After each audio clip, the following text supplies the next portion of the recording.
Welcome to Witch Talks, the series for spiritual seekers, witches, and enlightened souls. I'm Hana the Suburban Witch, professional tarot reader, astrologer, and witch, and I hope you're ready to get up close and personal with your favourite witches. Hello. Wonderful to have you with me today. And if you didn't know already, this episode is coming out during the shadow period of Mercury retrograde. Mercury retrograde begins on November 26th. And generally, the 2 weeks prior is the pre-shadow period. I'm pretty sure I have an entire Mercury retrograde podcast episode. If not, if I can't remember myself, then I definitely have a blog post on it. But Hannah, why are you telling me this? That has nothing to do with the topic. Well, I mean, kind of it does. It's astrology talk, right? But what really comes into relevance today is that I have had some editing issues with this interview, this beautiful interview with Blue Cameron. Now, it is still absolutely listenable, and honestly, if I didn't say anything, you might not have noticed, but I need you to know how hard I worked on this. I need you to know. If you have any critiques on how it sounds, that I worked my butt off to get it sounding this good. So when we hit record, unfortunately my computer was full. I had no space on my computer, and my Zoom generally auto saves, like auto records onto the computer itself. And when it's full, it's basically like, oh, don't worry about it, we'll just save it in the cloud. And I was like, sweet, dude, that sounds great. Go save it in the cloud for me. So after the interview, I cleared out some stuff and I went to download it from the cloud. And unfortunately, where I normally get a video file and 2 separate audio files, one for me, one for my guest, when it does this random cloud one, it was just one video and audio together. And Blue's audio is much quieter than mine, which is an issue because it was just one audio track. This might mean nothing to you. I am sorry. I just needed to tell you. I need you to know. Basically, I'm giving myself a pat on the back because it sounds so good now. Typical Mercury. I should have known better. And we didn't even record this during Mercury retrograde, but of course it's just when I go to download it from the cloud, right? Typical. I will stop blabbering at you. Let's jump into this wonderful episode, which is all about business astrology. If you have a business, if you want to have a business, this is going to be excellent listening for you. And there's some really excellent takeaways in here. In this episode, I'm chatting with Blue Cameron, an expert in the field of business astrology. They're a business strategist, consultant, and astrologer. They help creative weirdos and magically curious business owners build structure and sustainability into their business using their astrological natal chart. They also host the Strategic Magic podcast, a business astrology podcast for business owners to make astrology practical and useful for their business.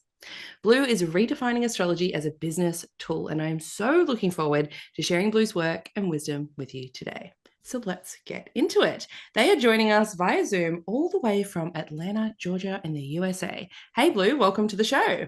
Hi, thank you so much for having me. I am stoked to have you on the show and to chat a little bit more about astrology and business astrology as a specific niche topic, because I think that is super fascinating. Fascinating. All the things. I'm obviously so overwhelmed that my words have just disappeared. So can you start by defining for us what business astrology is, or what it would look like? Yeah, so I like to define business astrology as using astrology as a tool in your business, like anything else, like Dubsado, like ClickUp, like Asana, like all the things. And what I really love about this is what I have found for myself and for my clients is it's not that we don't know how to do business. At this point, I feel like there's just an abundance of information available online. You can pop into Google, on YouTube, on a podcast player, And you can find out, the steps to get started in building a business and launching a course and doing all those things. So the information isn't lacking, but it's finding the strategy that works best for you. That's really the question. And I have been an online business owner in some capacity since like 2015. So I have worn many hats, I've done all the things, and what I've always come back to has been my astrology chart. It has been this constant reminder for me of what my strengths are, what I'm good at. And in those times where I feel like I've lost myself a little bit, or I need to get realigned to what the vision is, my astrology chart has always been that grounding force to return back to myself.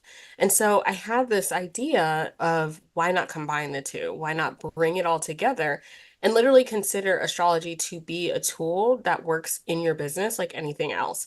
And so business astrology in that way, in how I use it, is really doing just that. It's allowing astrology to not only be a guide to the easiest way for you to attain success, but also as a tool as you are building and scaling and honestly just experiencing your business in real time.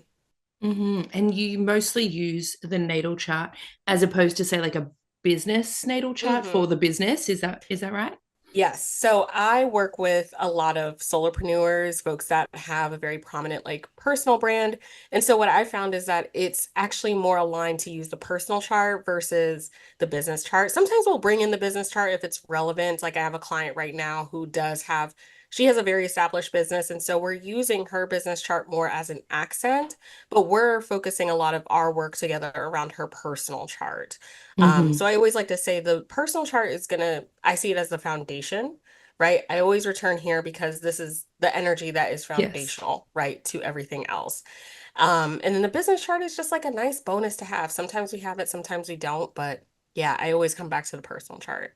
Yeah, I agree with that. I think the natal chart is that most important thing, and everything else just kind of it's informed by the natal chart, and it Yeah. it just yeah, it just kind of is little add-ons like the seasoning on top of it. Exactly, exactly. Especially when we get into really fun stuff like transits and, return charts and relocation charts and just all the, hmm juicy stuff that makes Juicy. me rub my hands like a fly. Yes, yes, that's Yeah. the salt, the pepper, the paprika, like all the different spices that we're adding. hmm Absolutely. I don't know why I'm using food analogies, but it's I'm here working. for it. So I find it really funny. I have a business chart for my obviously my business, and hmm because I know exactly the moment that I went ooh with my business name, and so I because I was journaling literally at that moment, so I was hmm able to run it. And my business chart and myself, we both share a rising sign, so I was like, I oh, love that's aligned. that. I love that so much. I Yeah. wish that I, had timed it that well. I actually have gone back and the timing that I used for my business chart, it was when I officially started taking astrology readings publicly. Mhm. I So, think when you're looking for that sort of timing, and when I mhm. have my own clients come in, I usually just say something like when you registered the business name, because you've Yeah. usually got that like or when it became official and they gave you the little certificate of hmm like your business name is registered, or Right, right. got your business number, like something official. Because honestly, in the way that I've seen astrology just somehow works, it somehow works, right? You Yeah. could even, when they come to you saying, can I have a business astrology reading, you could be like, well, let's hmm do like an orrery style charter for when you ask that question. Like, Right, right. so you could find it anyway. So anyone listening that's like, but I don't know when my business started, like I don't remember the exact time. We can We work can with figure that. it out exactly. Like, and when you think about it too, like if the personal chart is, the rising's determined by like the first breath, technically, hmm right? It's like, what was hmm that first breath for your business? For some people, like they started their business way before they did any of the official documentation, right? And then for hmm other people, it was that signing, it was that getting the certificate that was like, oh, okay, I now have the permission slip to begin. Yeah. So I think Yeah, I that's love really that. fascinating too. Yeah. Yeah. So who would business astrology be for? Like who is your target person that's coming to see you? Yeah, so I love working with online entrepreneurs and solopreneurs, just have my heart. Like I said, I have a background in working for myself. I've been a freelance writer, I've been a sex educator, I've been a business coach, I've done so many different things. And I just have always really loved the idea of having the freedom and flexibility to do work that I'm passionate about. And I just really, really enjoy having the structure and the flexibility to be able to do that. And of course, there are challenges with with yourself as well and learning to navigate that, taxes and all of that. But I honestly feel like every iteration, every business that I've had, it's helped me to get to know myself a bit deeper, help me to understand what my strengths have been. And I just think there's something really, really special about being a solopreneur or just having, running your business on a smaller scale, not aspiring to have a large corporation, right? Or working with a massive team. Hmm. Um, so yeah, I really, really love working with solopreneurs, with folks, with small business owners, and particularly around the online business space. A lot of my clients tend to be coaches, consultants, online creators of some kind. But yeah, those are generally the folks that I work with, even though I feel like business astrology can apply across the board. Like I'll even be, just scrolling on TikTok, la di da. And it's so fascinating how I'll interact with different videos and I'll be like, I wonder what the astrology is for this creator, or if they've ever looked at their birth chart. Hmm. Like there's Oh one yeah. person that I'm thinking of in particular, and he's in the creator space and his whole account is just creating conversations with people. Like he's just going up to folks on the street and just getting invited into their homes and getting Oh, is he invites the to home like, guy? no, oh my gosh, his name is Nicholas and he's based in New York. I'll send you the Okay. link after Is it the the guy call. that Yes. goes into like people's houses that are like He really doesn't fancy? go into people's houses, Oh, but okay, because well, there's a guy that does yeah. that. Yeah, and it's so interesting. So he's New York based and Hmm. he's from the Caribbean and he's taken a few trips to some of the islands there.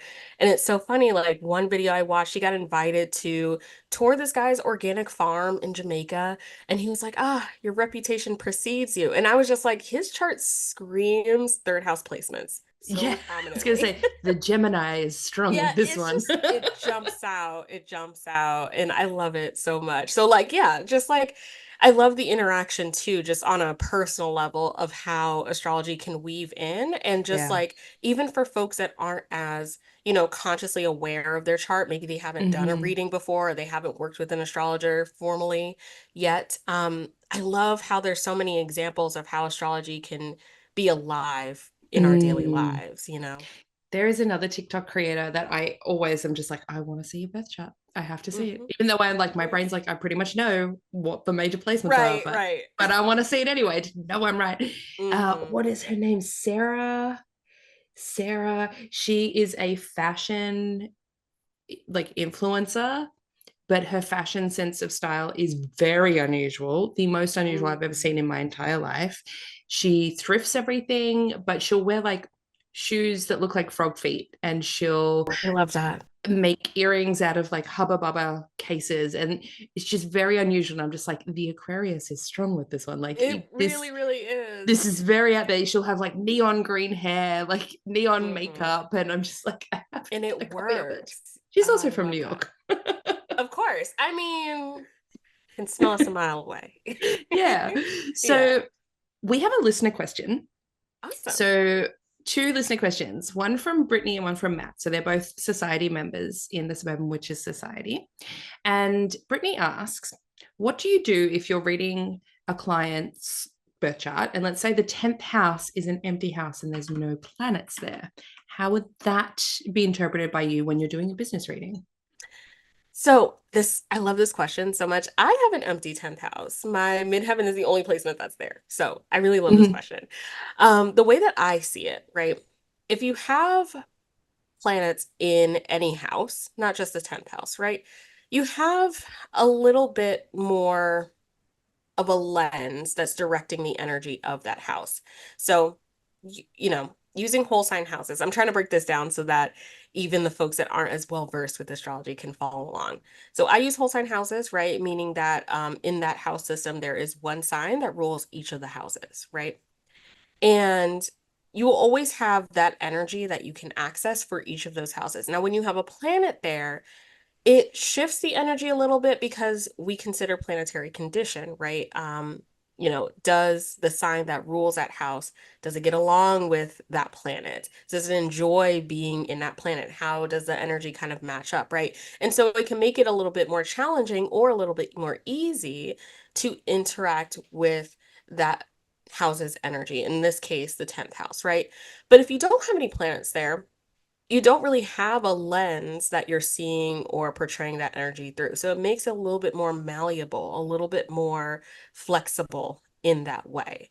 So whenever there's, a chart that I'm working with where the chart is empty, right? That's not a bad thing. I see all this fear mongering around empty houses, and it's like, y'all, like there are only seven traditional planets. Yeah, like we're So all it's gonna like have an empty house. I'm not that great at math, but like at least one house is going to be empty. Mm-hmm. And that's Mm-hmm. okay. And I think there needs to be that space to breathe, right? If every house in the chart had something going on, that would be a lot to work through, right? So we Mm-hmm. need that space to breathe, to relax, to adapt and shift the energy as needed, right? And I love working with 10th house energy in particular.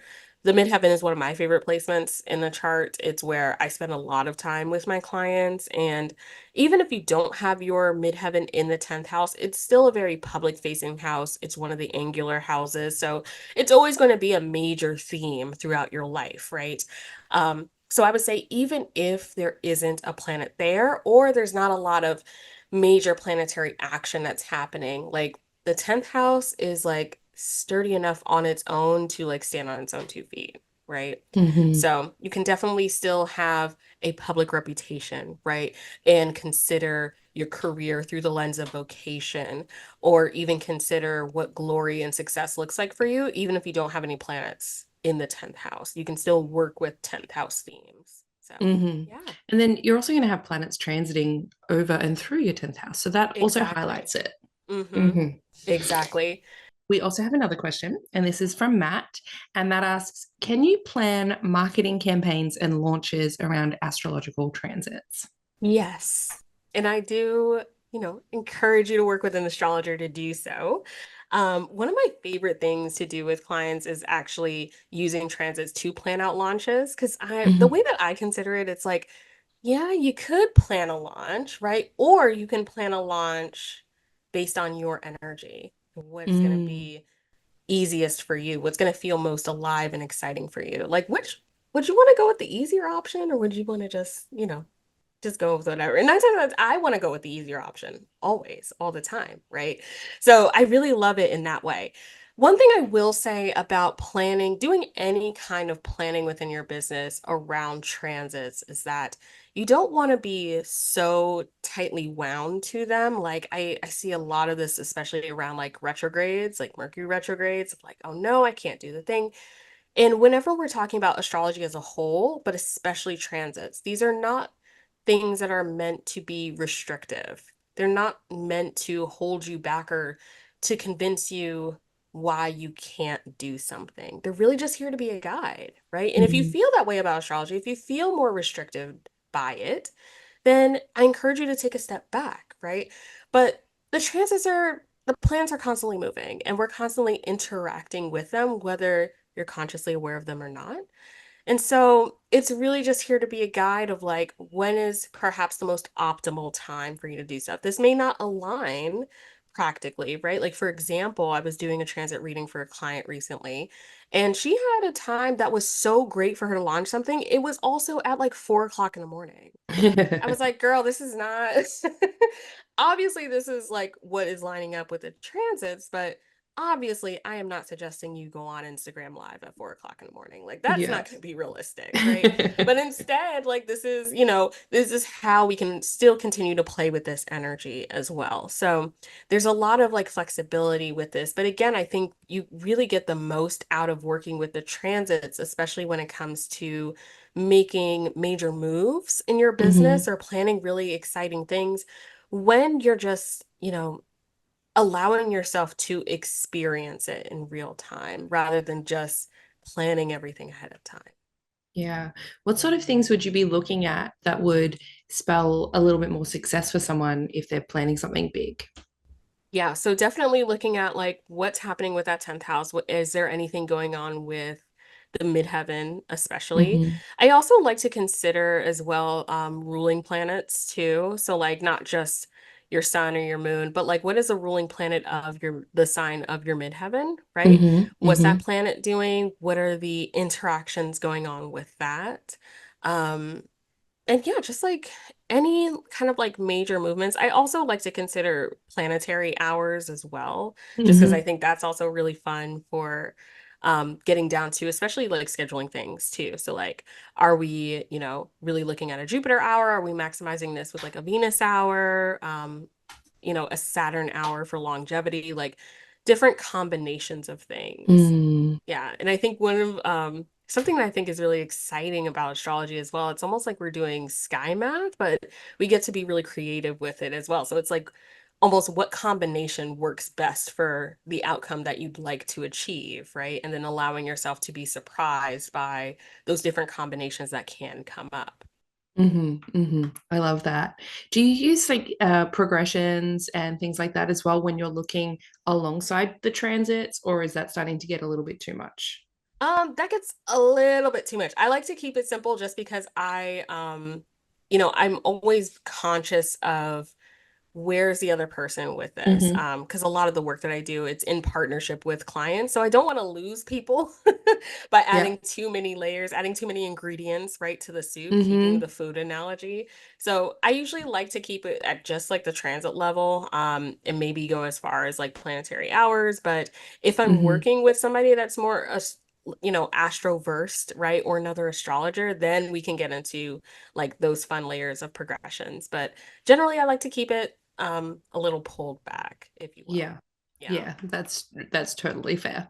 So if Hmm. someone was, say, struggling in their business and they've come to you, they're like, yo, I can't make this work. What is going on? What is the Hmm. first thing you would be looking at? And what's the first thing you'd be doing to help them? Yes. We are definitely looking at the midheaven, so buckle up, bestie. Hmm. And one of the Hmm. things I love about the midheaven, right, is that I see it as being very aligned to your vocation, right? So Hmm. within business astrology and even career astrology as a whole, there's a lot of emphasis around like, what's the best career for you? And Yeah. all of that, as if there's just one placement that deals with Hmm. all these things, Hmm. right? Which is not true, by the way. Um, and what I love about this distinction between career versus vocation, I see it really as like your career can be based around like work that you do. Like if we're looking at the chart, right? The sixth house actually rules over your occupation. So the sixth house can be looked to as ruling over the thing you literally do for work every Hmm. day. This is not Day-to-day to work. yeah, Hmm. this is not like the thing you're most excited about or passionate about. It's just the work that you're doing on a daily basis. Yeah. But when we're considering vocation, right, that 10th house, this is not only work that you're doing across a longer period of time, right, that requires you to really commit to a process long term, but it's also the work that you feel the most fulfilled by. So maybe you're not Mm. doing this every single day. Maybe you're not doing this primarily in your day-to-day role. Maybe it's not even the thing that is generating you revenue right now, right? Hmm. But it is work that maybe you are aspiring to do on a daily basis. Maybe it's work that you are aspiring to put at the forefront that you want to be known for, right? Especially in the context of like maybe you are someone who aspires to have your own business, but right now you're feeling very discouraged because you still have a day job, right? You still have the freedom and the flexibility to, when you go to a party, you go to meet people, right? You can introduce yourself through the lens of your vocation, and your occupation can then become secondary. So you're not Hmm. a secretary, you're a painter, right? Or an artist or a business owner. And then you also, do accounting on the side, right? Yeah. So I really love that. And when I do midheaven readings specifically, I really love this because it's not that I'm giving you information you don't already know, but I'm helping you to frame this using your chart in a new way so that you feel inspired, that you feel like you have this permission slip in a way from your Hmm. chart, this encouragement to, fulfill these dreams and to say them out loud, maybe for the first time, right? Or to carve out a space to prioritize it a little bit in your daily routine. And that can be like the spark that is needed to continue to do this work, even if you're feeling Hmm. like discouraged or just off the path a little bit. Like you need that reminder of, again, where it is that you're going, where you would like to be, what this endpoint looks like for you. And then Hmm. from there, right, there's a lot of freedom and flexibility in terms of how you utilize your midheaven energy. So just because you have a certain sign ruling your midheaven, that doesn't mean that you are then restricted to only doing certain things, right? If you have a Capricorn midheaven, you're not only going to be, restricted to doing very like I don't know, Saturnian rule things, or even necessarily working in like a traditional 9 to 5. You're just taking Mm-hmm. on those Capricorn traits into the niche or the space that you are working within, with your business, right? And Mm-hmm. that is, I think, also really good work to channel around rather than being so restricted in, ooh, okay, I have this sign that rules my midheaven. That means I can only do these things. Not necessarily. I Mm-hmm. really, I love how expansive astrology can be, and the midheaven in particular, it can be this vehicle of expanding how we consider work and work that is specifically fulfilling to do. Mm-hmm.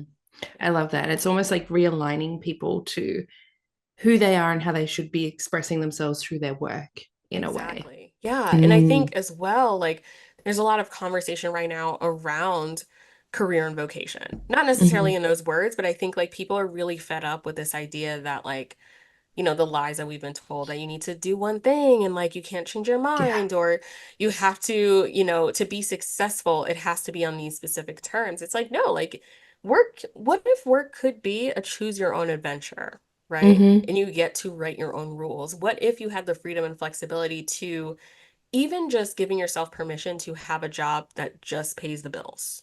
Like Mm-hmm. how much space that would free up, right? And then pouring your creativity and your passions into building your business on the side, right? Having your day Mm-hmm. job funding your dream job and planning for the Yeah. transition. Like how exciting is that, right? And I think it also in turn helps us to build a better relationship with work, with capitalism, with this idea of just like participating in this construct of Mm-hmm. society. Mm-hmm. Have you found any interesting trends in especially if you're working with a lot of people who are solopreneurs? So, for example, my husband's in the RAF, the Australian Air Force, Mhm. and every time someone has an issue, he's like, "You have to see my wife. Go and see my wife. She will help you." so, I love that. so I get he's my biggest cheerleader. I love it. I Hmm. get a lot of people who are in the defense force coming to me for readings. So I've got this like weird niche market of like people in defense, and I've noticed a lot of them, and it was surprising to me because I'd be like, okay, yes, Mars or Aries or something is going to be like Hmm. hanging out there somewhere prominently, but no, the one that I see consistently is Cancer at the midheaven, Cancer rising, or Cancer in the 11th. And I'm like, Hmm. oh, this is so fascinating because It it almost is. becomes like a family, Hmm. right, they've formed together. But then also there's that like, I guess, security, that sense of security that comes, or like protection that comes with Cancer. So I'm like, that's Hmm. so funny that it's coming in like the area of like the 11th house of community. And then we've got 10th house, like Literally. career, or rising sign, like what you're here to do. So it's kind of this really surprising trend that I have seen with this snapshot of people. So have Hmm. you seen a similar thing with people who are called to be solopreneurs or Yeah. work in this space? Okay, so I have like three things that came up, and it's so funny because I feel like I literally just went back before this interview and I looked at some of my client data. And cardinal risings are like my top clients, like for Mm, sure.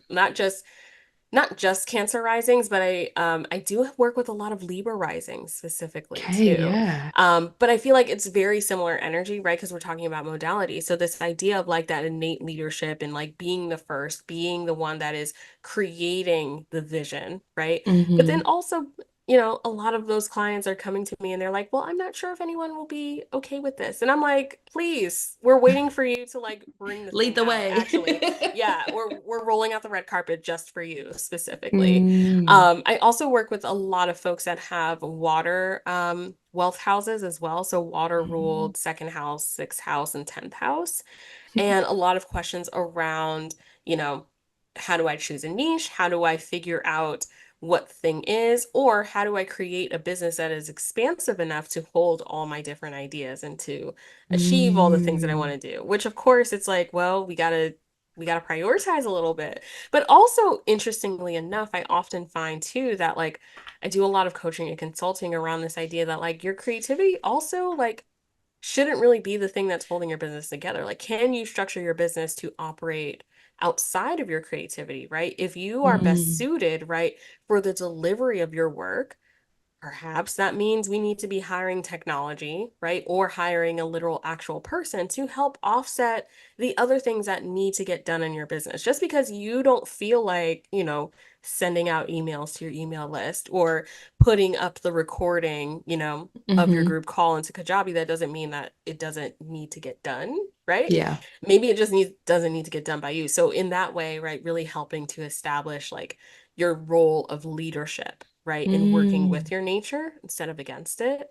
And then the third thing, I actually have a day job. I'm a flight attendant, which is so random. I know, but I'm very, very sneaky in my day job. And often I'll weave in, conversations of astrology and things like that. And of course, like to no one's surprise, like ninth house dominant individuals are just Mm-hmm. in this industry, up, down, and center, like pilots, other flight attendants, just folks in aviation, but again, that love for travel, right? Mm-hmm. Mm-hmm. Specifically long distance travel, working in airplanes. I even, started this job. I actually got hired during a major like ninth house transit in my chart. So Mm. I'm just like, yeah, this is so on the nose. It's so funny when you have things like that. You're like, astrology, really? Like, did you have to be so Right. obvious? Literally during my Venus return, because I have Venus in the ninth. So it was Yeah. right during my return. I was like, okay, all right, I hear you. Oh, I adore that. Yeah, I see lots of similar things, especially with people in the Air Force. Lots of ninth house placements Mhm. for people going overseas all the time, that sort of Yep. thing. I have a lot of ninth house placements, but I'm big on travel, love to travel. So Hmm. yes, I hear you on that. My son is in the ninth. Yes. Love Yep. it. Oh, see, well, Absolutely you love know. it. Yep. I literally just got back from Europe. I can only say that for so long. I love it. Yes. No, I'm already planning my 2025 travel. It's like it's a whole thing and Yeah. also considering a move as well. So like it's Ooh. so you want to hear something really interesting as an Yes, aside. So absolutely. I did a trade recently with another astrologer, and we're like going back and forth trying to find a time to, work it out. But I, had to coordinate it around my flights. And I'm just, usually I keep it pretty vague when I'm scheduling, oh, hey, like these are my dates for flexibility. And she was just like, are you a flight attendant? Because this sounds really like what happens when I try to schedule stuff. So it turns out not only is she also in Atlanta, she's also a flight attendant and she's also an astrologer, a locational astrologer at that. So I was like, Oh wow. my And then of gosh. course she has prominent ninth house placements as well. So Yeah, I was like, this is so funny. Like the circle of influence is just I very, love very that. small. I Right. love that. Like, so when I was in Europe, I actually went over there for an astrology thing. So I went to Hmm. Oxford for the Faculty of Astrological Studies Oh, summer nice. school. Hmm. Adored it. And my favorite class there, no surprise to anybody, was astrocartography and local Of space course. Of astrology. course. So I'm So on now the like nose. deep diving into all of that and absolutely adoring it. And I'm not sure if you've ever looked at it, but especially as a flight attendant, I mean, I I am would be, always looking at it. If I know my yes. layovers, I'll just boop, boop, boop, boop, go into Astro Gold and look it up, and I'm like, oh, okay. I know what Have you I'm going to be looked doing. have you looked at the local space one where it kind of does the little, I depending love on where you it. move and it changes? Yes, yes. Yes. So fun, so fascinating. Oh, that It's is my also kind of favorite. dangerous though, because it's so easy to fall down a little rabbit hole with Mm-hmm. it, but it's also Mm-hmm. really, really fun. I was sitting there in the class going, we need to have someone who is a travel consultant astrologer. That Hmm. needs to exist. Why is that not out there? Absolutely. To be like, oh, you Absolutely. want to get more like, I don't know, uh you want to manage your funds really well and get more money whilst you're traveling. So like, more, I don't know, whatever. You're going to follow this Venus line on your trips around the world, and these are all your stopovers, right? Like, Literally. could be so cool. Hmm. We need it immediately. I'm already, whoever it is, I'm booking with you. Yeah, let us know, please. Right. So you offer two types of business astrology readings. What are Mhm. the two different types? What's different between them? Yes. So at the moment, I offer midheaven readings and business astrology readings. So the difference between the two, right? Because this is a very common question. The midheaven reading, we're focused just on figuring out the energy of your midheaven. So of course we're Mm-hmm. looking at again what house is it in, what's the sign that's ruling it. I also look at the deacons because I think deacons, need a little bit more love. I used to Before I was very firmly like, no, I am a traditional astrologer. I would Mm-hmm. incorporate, degree theory, but then deacons, I think, hit a little bit harder because I love the idea of Mm-hmm. having a planetary council. I don't know, Mm. in my brain, that just like feels very, very good. So I love incorporating that as a secondary planet to work with. Mm-hmm. So whenever it comes down to the specifics of how you use your midheaven energy in your business, I just like giving my clients different options, right? And how to Yeah. work with the energy. And then as well, the main planet that is ruling over the midheaven. And Mm. the business astrology reading, we talk about all of that, but we also incorporate the second house and the sixth house. Mm-hmm. So, like I was saying before, too, like there isn't just one placement you would look to, even with a midheaven reading, right? I'm not just talking about the midheaven for 60 minutes and just going here, have a good day. We're looking at different places in your chart and how they operate together. And what I love about the business astrology reading, not only do you get that midheaven, advice and that guidance of like this is the energy that is going to be, most fulfilling to you based on your chart. But here's also the direction you can use from the second house and the sixth house together to get there. It's almost like Mm. it gives a little bit more context to the details of those questions. So the second house I really love, especially if there are questions around offers and offer development, and then the Mm-hmm. sixth house for the structure and stability that is needed in literally creating the back end of your business. So the Yeah. business astrology reading could be really great for somebody that wants more of a holistic view of how all these pieces work together in your business. Whereas the midheaven reading could be really great for someone that is like, I just want to know like where am I headed and what are like some ideas to kind of like get going with that. Mm. So do you help people as well who maybe haven't started a business yet, but they want Mm-hmm. to? Yes, So that for formulating the sure. plan that would work well with Mm-hmm. them. Yes. Yeah. And what I love too, I'm really, really glad that you brought that up because I think that there is this idea that even after you've started the business, right, you can't ever like go back and get a lot of use out of like a midheaven reading, which you totally can, right? Because if Mm. we think of the context of like if you're scaling, right, if you're planning for a major rebrand, right, you Mm-hmm. are essentially going back to the foundations of your business. So that's not to say that like a certain level of experience like would be a better fit for one kind of reading or another. I think that anyone of any experience level can benefit from Mm-hmm. either reading, right? I think it just depends on a context of what kind of support you would like to get, what Mm. your goals necessarily are, and which placements align best to those goals. Mm-hmm. Are you using things as well, like say the ruler of the second house is in this house and what that might Hmm. mean for that person? Do Yes. people follow along okay? Are you breaking it down, just telling them the end result and what that might mean? Is this like delivered via video? How is it coming across? Yeah, so my readings are pre-recorded, and I actually really, really love that because I'm able to do just like straight channeling essentially of the chart. Mm-hmm. And it's really nice. For me, I just plan best when I'm doing my readings, when I'm able to have the camera off, I look like whatever.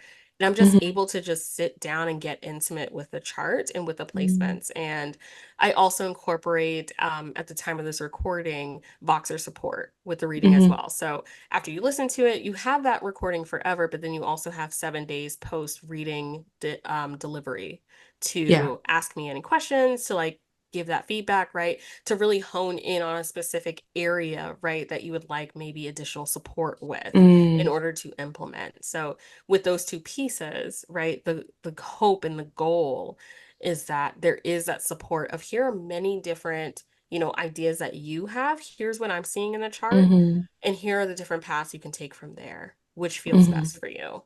I really want my readings to feel like a conversation that's Mm-hmm. happening too. And, all my, clients thus far, I've really enjoyed it. I do really try my best to make sure that I ground it in a way where it's easy to follow along. But then I also encourage my, clients as well. You'll always have the recording. One of my clients actually mentioned that the reading felt like having a private podcast for their chart. And I was like, ooh, I love Ooh, I that. like that. Add that into your Yeah. marketing. Mm-hmm. It's great. It's great. I'm like, please go back to this, especially if you need that reminder, or Mm. especially as your astrological knowledge advances, right? You have a different Yeah. relationship with the planets. It might be cool to like go back and re-listen to the reading and get new things out of that. you know. That's really fascinating. And if anyone's listening that's like, okay, I don't know if I'm, or I'm sort of learning a little bit of astrology and maybe I want to look at my own chart. I know what my midheaven is. Is there anything else, like one specific thing that you're like, hey, just check where this planet or this placement is in your chart and bring that in or like absorb that energy or something? Like, is there any one thing someone can do on their own when they're looking at their charts? Yeah, I would say like if you want to start to get to know the energy of your chart, definitely the midheaven and the midheaven ruling planet for Mm-hmm. sure. Um, and what I find too, kind of going back to that first question, right? Of if you have an empty house here, I often Mm, find that for clients that do have empty houses with their midheaven house, that there is this level of like discomfort there. And I always mm, like to add the, advice that like this isn't like you're creating a persona. You're not like taking this idea out of your chart. Like this is a part of you, right? It's mm-hmm, just a part of you that maybe you're not as familiar with. And so mm-hmm. get to know it a little bit more, right? It's like making a new friend or going Yeah. on a first date, right? Like you gotta like get to know the energy a little bit, spend some time with it. Working with the planet that rules that sign can be a really great way of doing that. Mm, Also, working with the themes of that house. Like I said, I use whole sign houses, and what I love about that is the midheaven actually shifts outside of the 10th house. So if mm-hmm, your midheaven's in the 11th house or the ninth house, you might actually connect a lot more with your midheaven the more time you spend with those house themes, right? That can mm-hmm. also be a really cool way to get to know your chart. And really just like considering different ideas through that lens, breaking out of this box that astrology, no matter what placement we're talking about, is like A plus B equals C, right? They're all Yeah. suggestions. They're all coming through the lens of your identity, your experience, what it is that you bring to the table, right? And so creating space to breathe that into how you are interacting with these definitions can really go a long way. Mm. I often advise people when I'm telling them to step into like an energy of something to Hmm. dress like it Mm. because I Okay, find I that's love this. like literally putting like stepping into character. Hmm. So often when I'm like going through people's charts and things, I'm like, we have like our big three, right? Yeah. Let's say, for example, myself, I'm an Aquarius rising. Hmm. So when I want to like step into who I'm supposed to be and the role I'm here to play, I will dress more like my Aquarius rising. Like I'll wear my really quirky sheep crocheted jacket or like, Hmm. something really out there. But then I've also got a Virgo sun, right? So I'm kind of like, Hmm. I have my like I don't know, rich lady loungewear that I wear. And I just like, I it's feel that. plain and Yeah. it's white and it's comfortable and it's really well made and it's just nice, right? But also Hmm. usually no makeup and like very just, I don't know, what's that called? Not clear girl, What, clean clean girl girl. makeup? Clean Yeah. girl, yeah. And then my moon, which happens to be in my 10th house, my moon is Scorpio, which is Mm, if I'm doing like business photo shoots, because my moon is in my 10th house, I'm absolutely. wearing my Scorpio Hmm. persona. I'm wearing like You it's a must. little Yeah. it's a little bit sexy, it's a little bit dark, it's I was gonna definitely say witchy. spicy. It's giving Yeah. Martian, fiery. Yeah. Love Mm-hmm. it. Yes. So there's like these three different personas that I can like just step into. And then Hmm. suddenly it's like that is what's coming into my day. That's how I'm reacting to the world as well. And the world's Yeah. reacting to me. So yeah, perhaps dress like your midheaven could be Hmm. fun for folks wanting to do something a little bit different. Put in that Yeah. little persona. I love your idea of working with the ruling planet as well. For my witches out there, we can build an altar for that planet or that planetary Yes. force. That could be really fun. Working So with many that different hour, things. the Yeah. planetary hour, the day. Oh my Hmm. goodness. Yeah, so I'm a Leo rising. I feel like that's so obvious, but and my midheaven is in the 10th house of Taurus. And I do find that like doing things on Fridays, especially if I publish things at Venus hour, Mm, blows up. Like for some reason, TikToks that I put up, especially when I don't have like there's not a whole production behind them. I'm just like putting yeah. it up. If I put it up on Venus Day late at night for some reason, like usually it's after like 7 p.m., I just notice it like it just hits. And I'm like, I Interesting. don't understand the math behind it, and maybe it's not math. Maybe it's just astrology. Maybe it's just the Maybe. energy. Maybe. Yeah. I release the podcast episodes on a Wednesday because it's Mercury Hmm. Day, and Hmm. that for me just felt right. And then I also have something called my Witch Weekly newsletter. And so it's my email newsletter that goes out, and that goes out on a Monday. Mm. which A moon feels, day. yeah, like Yeah. it's a moon day, which is in my, as I said, in my 10th house. And they're Mm-hmm. usually, about either what's coming up, or, I do a little mini tarot reading once a month, or like astro forecast, those sorts of things. So Love it. Yeah. it's, yeah, I don't think I've ever clicked that I'm doing that on the Monday, and then that's also in my 10th house. So it's almost that That's little, so that interesting. little link. It was just kind of like, oh yeah, Mm-hmm. this will be a Monday thing. Planetary planning is so fun to like Mm-hmm. dabble in. And like you don't even realize sometimes, again, like the unconscious like connections that you're making with your placements and how they line up with how Mm-hmm. you're planning your business. I love Yeah, it. I used to plan my PT sessions for a Tuesday, Mm-hmm. because I Yep. was like, it's ruled by Mars, this works well. Mm-hmm. Except then my PT had to change it. So now it's on a Monday, which feels weird. Oh, that does feel weird. Yeah, it's When like, is your what sign rules your Mars? oh my God. Can I remember? You're like, Where am I? where is it? Oh, no, I have a Gemini Mars. Oh, okay, yeah, yeah. I love that my brain's just like, personal What? question. What? Where? Right. I don't know. Gemini Mars. I know That this. makes sense. I know Yeah. this. I have lots of Mercury in my chart. Lots of Virgo. Lots of Gemini. That's Because I forgot to do this in the other podcast I did the other day, because I just went straight through all my questions. mm. Can I? Because I used to do this at the start. Now I'm like, no, I'll put it at the end, so we get straight into the topic, and then we can do this at the end and make it all fluffy. Can I pull you an oracle card? Yes, please. Yay! Awesome. I'm lucky I saw it sitting next to I me. love this. All right, this is the Ta-da. Queen of the Moon oracle, Ooh, which I will be honest, I have not read with this for a very long time. So I saw this as a good opportunity to just whip it out here for and it. see what happens. So I don't, What does she have to say? I really don't have many astrology themed oracle decks. I need to change that. Mm. Let's have a look though. Oracle cards are fun too. They are I fun. like how open-ended they are. They can be super open-ended. Open-ended. But they're also like really quirky. Some of them can be really quirky. Right. All right. These ones do not spread nicely. To do the like push Oh, are they with all like of my thicker? fingers. Yeah. Yeah, and they're glossy but Wow. sticky. It's also very Like a humid here toddler. today. Yeah. This is my toddler deck. Let's see what the toddler has to say today. Right. Sometimes they come out with some wisdom, so That's true. I don't know. All right. So this one, and this is where I find it really funny, because we have different names for it over where I live.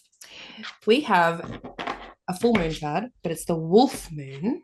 Ooh. I'm going to show you. It's got Oh, this beautiful, glorious big beautiful. moon. And we have on the week of recording, we have just had a full moon, like literally 2 days ago.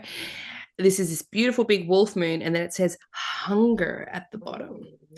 So this like hungry big full moon energy. So I guess with this one, we're looking at the full moon. To me is always this moment of highlighting, this moment of really almost like shining a light on something, but it can feel uncomfortable at times. So almost this like we can feel really hungry for something, and then even though it feels uncomfortable, we're gonna do it anyway. That's sort of Yeah. the energy that we're like leaning towards it. This wolf in the front as well. Wolves to me remind me of the moon card in the tarot, if you read tarot at all. Mm-hmm. We've got those two wolves there. So it's almost like this fear aspect that the moon can sometimes highlight for us. So for you, for this like oracle reading here, this feels very much like even when something's scary, even when it's uncomfortable, you're going to do it anyway, because that's going to help you to shine. Mm. I love it. So Which is cute. timely as well. If you're a Leo rising, did you say? Mm-hmm. That makes me feel like yes, That's my final absolutely. answer. Yes. Yes. With Leo rising, like absolutely here to shine and to help others shine by you shining, Mm-hmm. which I think is a really nice way to look at it, even when it feels And a little bit scary. right. And also was born on a full moon too. So Were yeah, that just I you? was. Yeah. Pisces Oh, sun and Virgo moon. So yeah. interesting. Very, yeah. So Mm-hmm. I have a funny Yeah. story about Virgo moons. So Please share. I will share. You know how like when you do family synastry and family charts and things, Mm-hmm. oftentimes you kind of just like, at least for me, I look at things, but then I'm not I'm not doing their chart readings because they haven't booked Mm-hmm. with it. Like, I Right. don't know, like I want to know, but I haven't I haven't spent an hour Mm-hmm. looking at my kids' charts or anything. Yeah. However, with this week's full moon in Pisces, I know that both of my children, my husband, my dad, and my brother are all Virgo moons. That's weird, Whoa. right? So I already knew that. I knew that was weird. Cool, whatever. So I was looking at where this chart where this Mm-hmm. moon was going to be highlighting for them, especially because my kids were having a hard time. And I noticed that both my children have their moon in Virgo at 18 degrees. Both of them have it at 18 degrees. I was like, That is so that's interesting. weird. It That's is. suspicious. Like, fair enough, they all share the zodiac sign, but to have the same degree, The like literal same placement. Yeah. my body was like, okay, we're going to birth right at this moment. Is it Like, in the same house for them?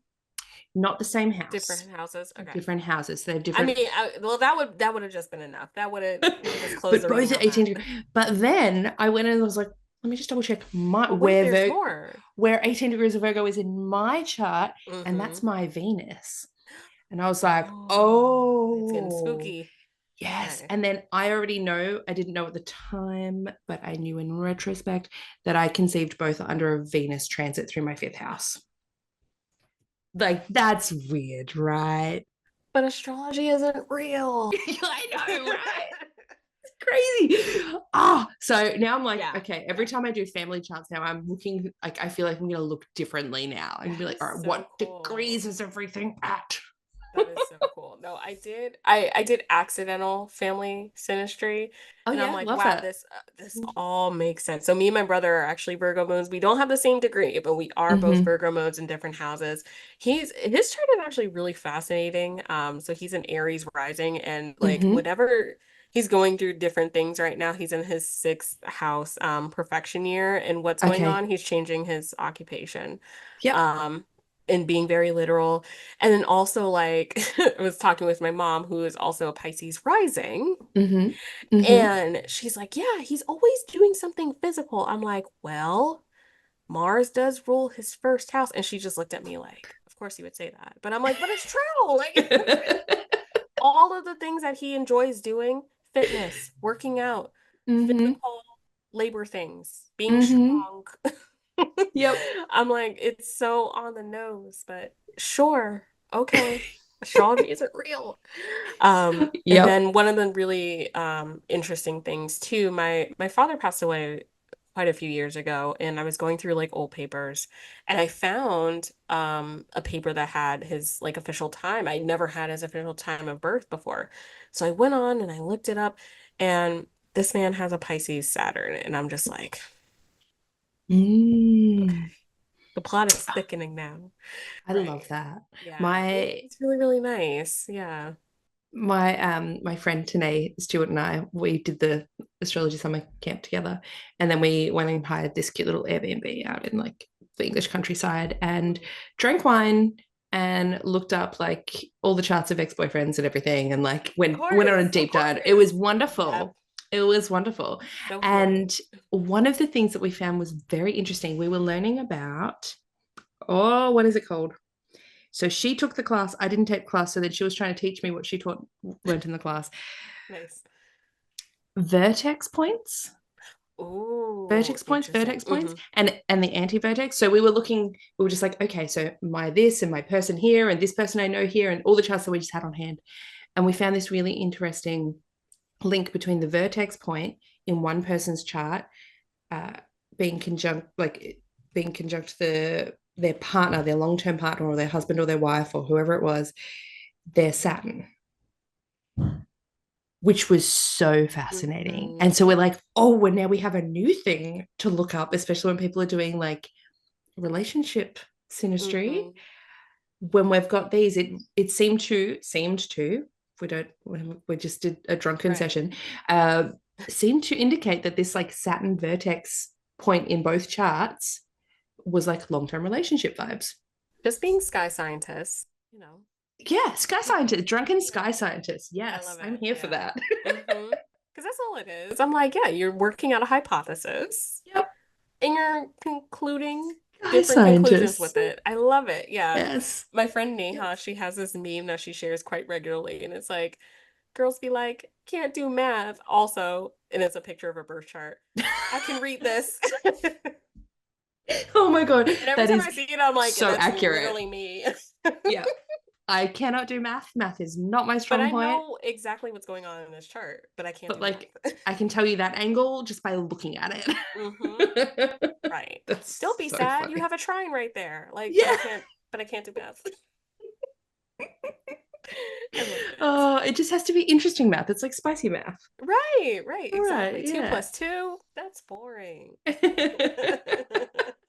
Vertex plus Saturn is interesting. Fun. Right, exactly. Spicy sky math. Spicy sky math. I love that. Awesome. So, where can people find you online? Where are you hanging out? Yes, so the best place to find me, especially if you would like to learn more about astrology and just different ways that you can start to learn about it on your own, is definitely my podcast, the Strategic Magic podcast. Mm-hmm. So I come at you every single week on the podcast and also on YouTube because I film the episodes too. And we Mm-hmm. talk about different ways to use astrology to start, grow, and scale your business. It's really, really fun. So you can come hang out with me there. That's actually the best place to come hang out with me and to learn Mm-hmm. more about us working together. Mm-hmm. And do you have a website as well? I do. It is bluecameron.com, and that has all the things and more. Yeah. Perfect. That makes it so easy. I love that that is a nice, easy website to remember. Perfect. And Mhm. I'll put links below as well for those of you. Definitely, if you need an extra podcast, and now you have one, just go and add it to your like to be listened list. And that would be great. And then you can get a bit more information on this wonderful, diverse, lovely topic. Thank you so much for sharing all of your knowledge and chatting sky science with me today. Of course. Thank you so much for inviting me. This was such a treat. Well, it's been an absolute pleasure. And everyone else out there, we will catch you all next time. Wasn't that incredible? Such an excellent conversation with Blue. And you couldn't really tell about the audios, right? That they were different sounds and levels and all of that. I'm so gosh darn proud of myself at how far I have come with my editing skills. I think I've done excellent. I could not have done that 3 years ago. On the topic of like businessy career style astrology, in the Suburban Witches Society, we actually have 2 career astrology resources for you. One is a like basic, easy, introductory, beginner friendly career astrology resource, and that is basically if this is your sign, whether that's sun, moon, or rising, these are some careers that might work for you. And it's just a list of careers for each of the signs. That's a PDF download. But then we also have an advanced astrology resource as well, which says if your rising sign is X, that means your role is blah. But your 10th house is in X and Y, using Placidus housing system. Therefore, these careers are good for you. So it is just a little bit more advanced. It talks through how to figure that out. I can always help you on one of our group calls as well. But that's a really useful PDF download. I got tons of compliments when that was released. Like, yes, we love this. This is amazing. So definitely check it out if you haven't yet. The Society is a great place to find your new witchy best friend and all the resources to help you on your journey.